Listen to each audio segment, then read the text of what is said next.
The superstar is my creamy, buttery clam chowder. So we have some little neck clams, the perfect size.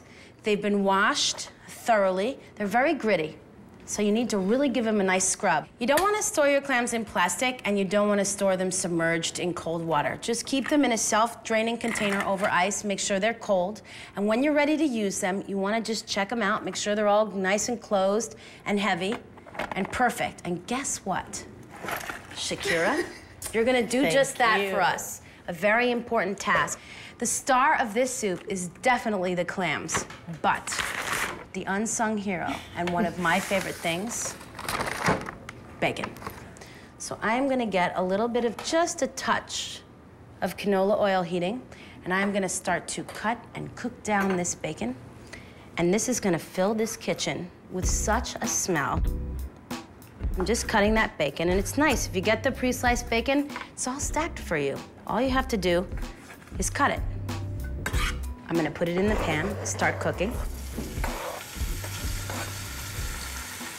That's the beginning of the chowder. It starts with the bacon, it doesn't start with the clams. It gets better with the clams. I'm gonna give that a stir and get that cooking.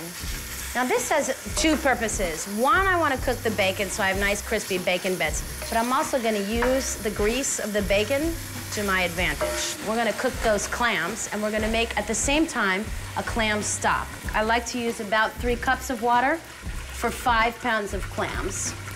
And I figure that when I take it out, I'll have a little bit less than that, just enough to make a beautiful soup.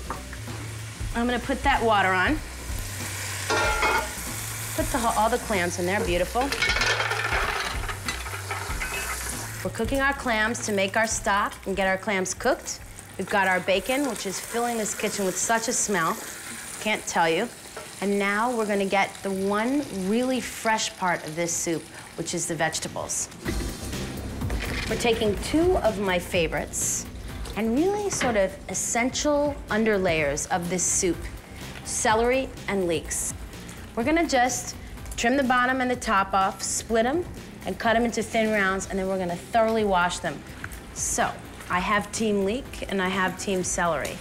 The leeks give a real earthiness, and the celery gives a taste a little bit like dill. And just cut them into nice thin rounds. And wait till you see what happens to a simple onion and a couple of cloves of garlic when we drop it into bacon grease and cook it. All right, so our bacon is all crispy, and that's gonna go on top of our delicious, creamy clam chowder. Now, I have all this delicious bacon grease, and I wanna get it into the body of the soup. I can't just pour it in there, so I'm gonna sneak it all through these vegetables. I'm gonna take the celery that you very efficiently cut into small half moons, and I'm just gonna drop that in the bacon fat and just give it a quick stir. I really don't like a lot of soups that have overcooked vegetables. So I just want to cook particularly the celery just for a minute, coat it with this grease, give it a little extra flavor, and then set it aside to put in the soup when everything is ready. So you saw that was about, what, 30 seconds? So I'm just going to gather all that up, take it out. And also, if you just cook the celery quickly, you'll also get a really vibrant green color. Not only is it a nice, crunchy vegetable element in the soup, but it's also got a beautiful color. So I've got my celery, and I'm just gonna set that aside to cool at room temperature until I'm ready to put the rest of my soup together. Iffy, have you gotten time to drain those leeks? Yes, I did. And are they clean? There's only one way to tell if a leek is clean, and that's to give it a little taste test. I guess I got lucky. So I'm gonna add those in. Got some onions. And I'm gonna just sprinkle those garlic cloves. I'm gonna add just a little bit of butter to make sure these vegetables are coated with loveliness. Just about 2 tablespoons. You don't need to go overboard. And let those vegetables get nice and tender while we look at our clams. You can see they've all opened up. Now, we did scrub those clams and make sure they were perfect and clean, but just as a last-minute security measure, like one last security check, we're just gonna line this colander with cheesecloth to catch any grit that may be in the liquid or still on the shells or have come out of the clams while they cooked. Okay, so I'm gonna pour. And then in we go with those clams. Shelling the clams, very simple. Since they're open, you're just gonna take them. They're just the perfect size, one bite. Not too big, not too small. That's why they're my favorite, honestly. It's a size thing. You can use your hands or just a spoon to scoop them out. Okay, so here are the clams. Thank you. Here are the 2 bowls, Iffy, I'll give you for the shells.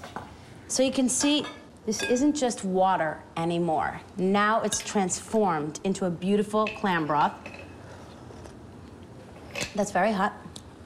Delicious. So no chowder is complete without something creamy. And what better to use than a little heavy cream?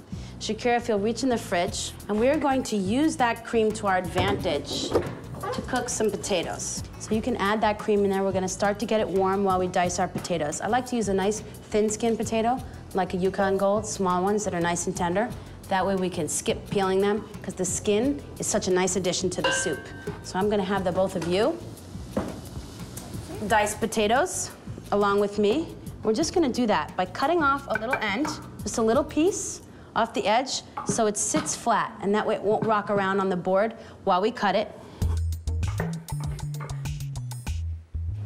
It doesn't matter if they're perfect, but it does matter that they're all relatively the same size. So that way, they're all cooked and tender at about the same time.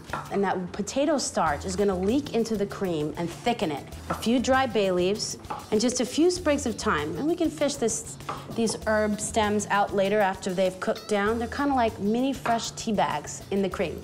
So I'm gonna add that, and of course, some salt and pepper to make sure our potatoes get flavored while they cook. So, we take all those potatoes, add mine in there.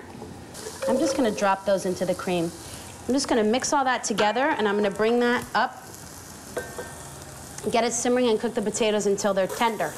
Now my vegetables are looking good. And I'm just gonna add a little bit of dry vermouth. It's a nice, or a dry white wine if you prefer. Anything dry to give the whole soup a little bit of acidity to balance it out. So I'm gonna pour this cream right in there. And that makes the best noise, does it not? Yeah. Okay. Just get every last bit of potato. Now I'm gonna add some of that clam liquid. So we're just gonna pour that liquid, save a little bit of it with a little bit of that grit. See, I think we have enough.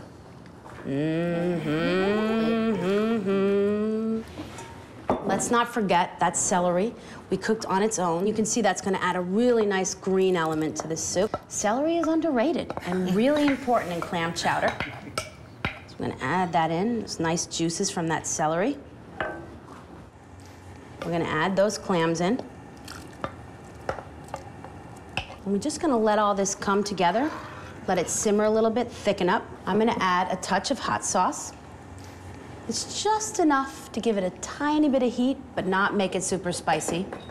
And a little Worcestershire for a little saltiness. Kind of brings out the natural saltiness of those clams. And now, like when you make a roast or anything else, soup needs to rest too. Now we're just gonna let this simmer gently for a few minutes and let all these flavors come together. Let's not forget about our bacon. Here it is, all crispy and beautiful and waiting. But we're gonna drop that in at the very last minute. I am just gonna spread it out, just to torture you all, and add a tiny pinch of one of my favorite peppers, Aleppo pepper.